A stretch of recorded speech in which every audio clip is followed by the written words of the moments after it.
የደብረ መድኃኒት ማርያም ቆራር ገዳም በትግራይ ምስራቃዊ ዞን በደጋ ተንቤን የሚገኝ ጥንታዊ ገዳም ሲሆን በገዳሙ የሚገኙት መነኮሳት በመተዳደሪያ ጦት ምክንያት ቁጥራቸው ዕለት ዕለት እየቀነሰ በአሁን ሰዓት 16 ብቻ ቀርተዋል። በዚህ ታላቅ ገዳም የሚገኙት እነዚህ መነኮሳት ከግማሽ በላይ የሚሆኑት እድሜያቸው ከ85 ዓመት በላይ በመሆኑ ወጥተው ወርደው ለመስራት የማይችሉ ናቸው።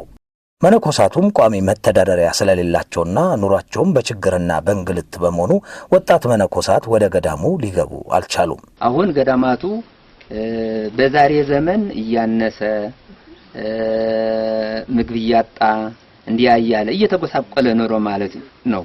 እንግዲህ እነዚህ ሽማግሌ ነው የሚቀር ያለ ትንሹ የሚበላው የሚለብሰው እያጣ በየሄደበት እየሄደ እየኖረ ነው። እነዚህ ግን ተላልቆች ግን ከምን ይሄዱ? አቅም የላቸውም፣ አይን የለም፣ ሌላም የለም።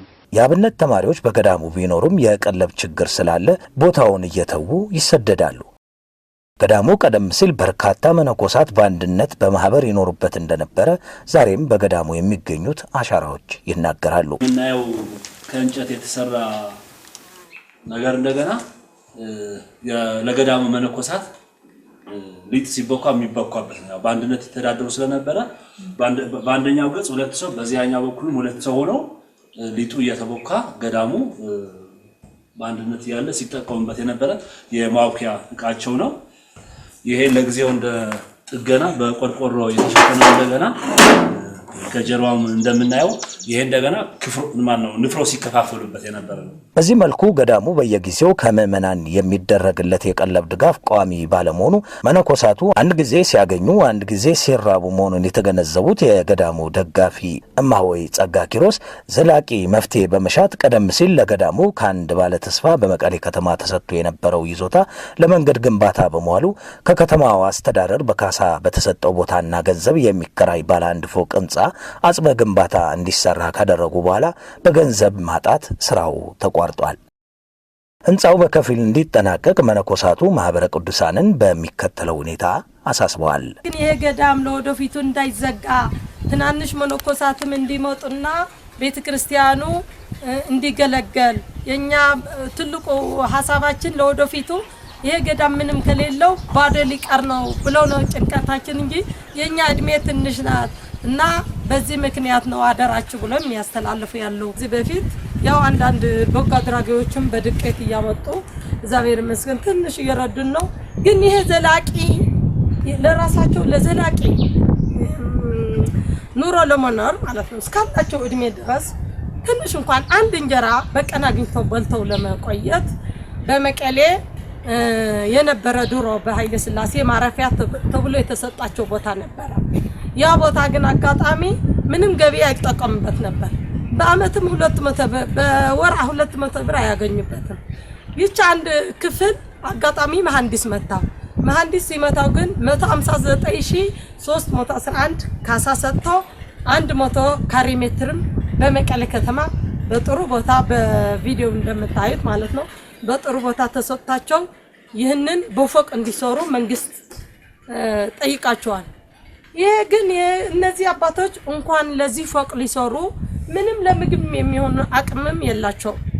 አሁን የሚጠብቁት የምእመናን እጅ ነው የሚጠብቁት። በማህበረ ቅዱሳን አሜሪካ ማዕከል በኩል በሚኖሶታ ከተማ በሚገኙ ምእመናን በተገኘ የ150 ሺህ ብር እንዲሁም አቶ አበባው ካሴ ባደረጉት የ50 ሺህ ብር ድጋፍ የመጀመሪያ ወለል አጠናቆ በማከራየት በሚገኘው ገቢ የገዳሙ ችግርን ማቃለል ተችሏል።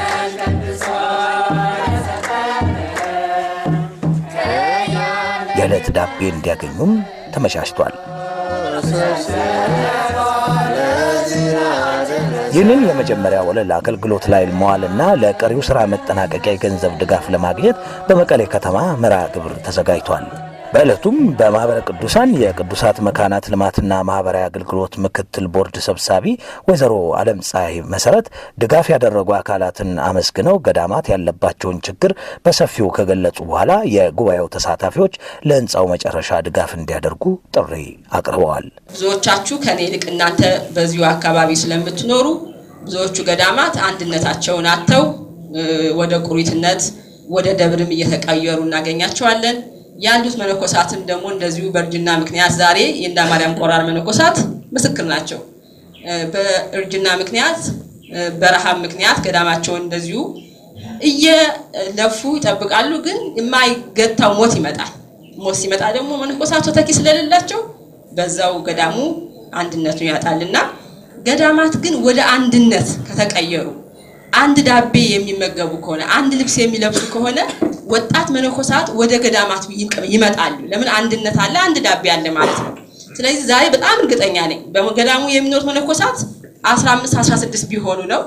ይሄ ቤት ግን ነገ ቢከራይ 30 40 መነኮሳት መቀለብ ይችላል። ስለዚህ ወጣት መነኮሳትን በገዳሙ መምጣት ይችላልና ድጋፋችን ማድረግ ያስፈልገናል። እንግዲህ ድጋፍ የሚያደርገው ሰው እንዳቅሙ ነው። አንድ ነገር ግን መናገር ፈልጋለሁ። ድጋፍ ለማድረግ አንድ ሰው ሀብታምም ደሃም መሆን አይጠበቅበትም። የሚጠበቅበት በፈቃድ እግዚአብሔር መስጠት ያለውን 5 ሚስት 10 የሚጠበቅበት መስጠት ብቻ ነው። በዚህም ዝግጅት ላይ በትግራይ ገዳማት የሚገኙ መነኮሳት እንዲሁም የገዳሙ ማህበረ መነኮሳት በአንድነት ተገኝተው ድጋፍ ላደረጉ አካላት ጸሎት አድርሰዋል። የገዳሙ ተወካይም እንዲህ በማለት መልእክታቸውን አስተላልፏል። ነዳያን ምስኪናን ሆነን ወድቀን በዛ በቤቱ በገዳሙ ምንገኝ የነበርንበት በእናንተም ተደስነታን አብሮ በመስራት በዘመኑ በገዳማትና በአብነት ትምህርት ቤቶች ላይ እየደረሰባቸው ያለውን ችግር ማቃለል ይቻላል። አብረን እንስራ፣ ለውጥም እናመጣለን። ወስብሐት ለእግዚአብሔር።